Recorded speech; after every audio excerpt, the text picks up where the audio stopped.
съхранение и разпространение на любителското народно творчество. Проектът се казва "Шевицата в съвременния град". В този проект ще работим в тясно сътрудничество и партньорство с 170-то училище Васил Левски, за което искам да изкажа благодарност на ръководството, че са наши партньори, както и с район Нови Искър, в лицето на госпожа Райчева, госпожа Петкова и госпожа Дамянова, която е координатор на проекта.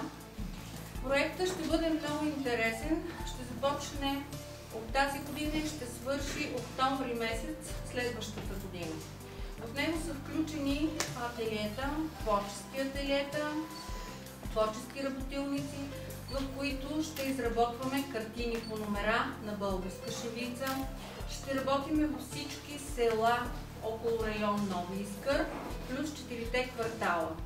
Ще обхванем целия град и ще се постараем да стигнем до много хора от нашия район.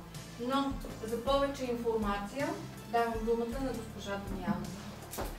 Благодаря, здравейте. Направо към презентацията. Вие разбрахте за какво става въпрос.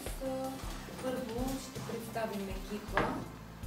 Това е господин Мирчев, който е тук при нас. Той е ръководител на проекта. Координатор, както вече разбрахте, съм аз. Дамянова. Елза Иванова е счетоводител. От към творческия екип не разбрах Елена Бошкова дали е тук. Не, тя беше поканена. Елена Постоянова имат ангажименти, други. Заедно с подкрепа за участието на доброволци. Целта на проекта е към провеждане на поредица от събития, включващи пресъздаване на българска везба върху плана мрежова ограда в 12 творчески работилници, творчески ателиета, които са 3 на брой. Точно в тях ще участвате и вие, дечица, които сте тук, за това сте поканени.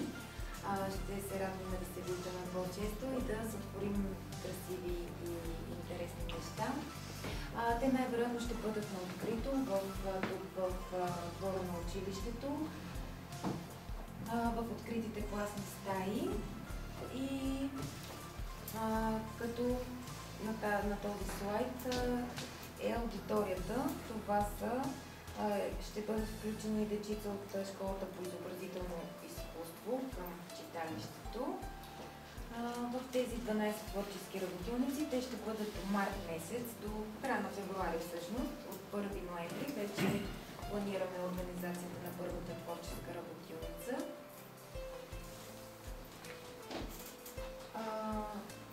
Последствие през април месец до август ще бъдат с участието на целия район жители, различни по възраст, пол и образование. От ръководството на художник-консултант госпожа Стоянова ще бъдат организирани и проведени 17 творчески работилници в целия район, в които ще се изработват различни предмети чрез приложни изкуства, един вид декупаж или други дейности, в които също можете да вземете участие, когато се провеждат на територията на Курило. Съкровището на моя град по повод 8 марта, Деня на жената и финално събитие, концерт изложба на 20 септември.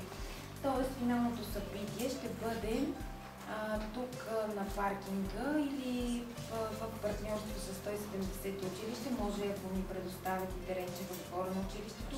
Това е процес на организацията. В този дух ще се проведе концерт с изложба на всички предмети, които вие сте направили, картините. Ще бъде и с кампанията, в която жители ще предоставят подобни ръкоделия, които реално са съкровищата на нашия роден град. За партньорите вече разбрахте. район Нови Искър, Столична община и 170-то СОУ, извинявайте.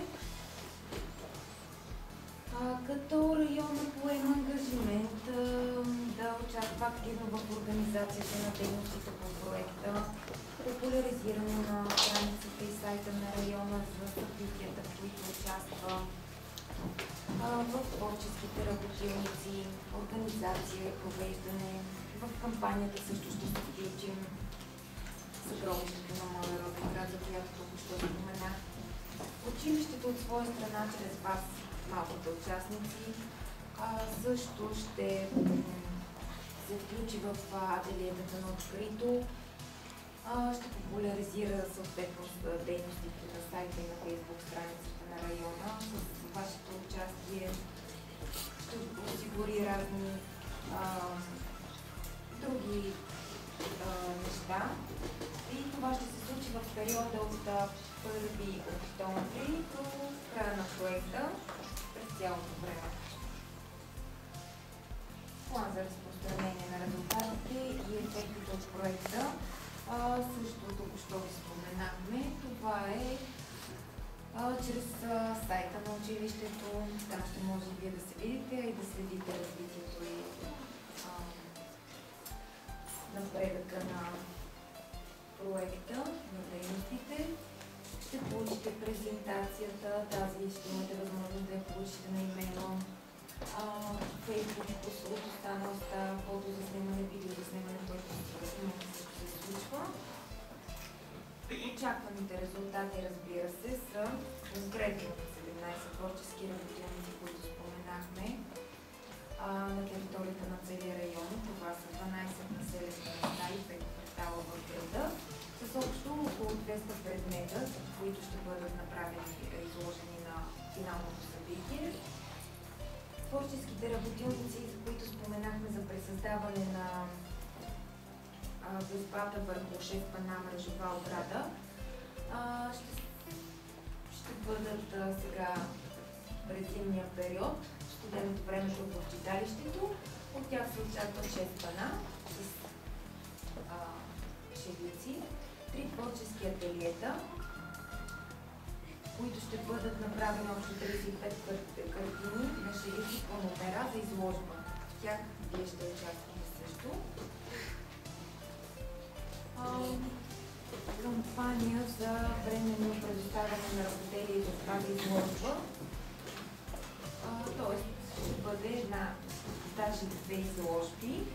С тях ще бъдат направени. Едната ще е по повод 8 март, втори път ще имаме възможност да ги видим съкровищата на нашия роден град на финалното събитие.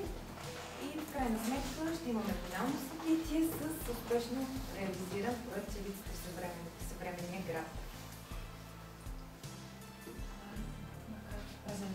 Накратко презентацията. Сега, в тази връзка, за този проект ние имаме направена фейсбук страница. Ще я предоставим на 170 училище на район Нови Искър. В нея имаме качена анкета, която ще стигне до всеки един от вас и ще помолиме да се гласува. Гласуването е анонимно. Харесвате си някои от шевиците, 6 на брой ни трябват, които ние ще изработиме и след това ще ги видите на вашата ограда. Тук ще бъдат закачени отвън. Шевиците ще бъдат в размер 1,80 на 1,20. Това е голямо. Ето така горе-долу, като тази снимка ще бъде. Ще бъде и красиво и приятно. Така че ние сега ще ви раздадем на всеки един от вас и ще помоля да ни ги върнете, да си сложите тук едно кръстче, кои шевици ви харесва чест и да ни го върнете без имена. И ние ще ги направиме за красота и да ви е приятно от участието ви в проекта. И сега вече да дам думата на ръководителя на проекта за няколко думи, господин Мирчев, той е председател на читалищното настоятелство. Млади приятели, аз съм изключително доволен, че получихме одобрението на Националния фонд култура за нашия проект след много труд, който беше положен от екипа. Надявам се, че изпълнението на проекта в нашия град и в нашата община ще има изключително естетическо въздействие върху жителите на града и върху гостите на града, хората, които преминават. Благодаря на целия екип за професионалното отношение, за изпълнението, за постигането на този хубав проект и се надявам, че ще бъде изпълнен с помощта на всички вас. Благодаря.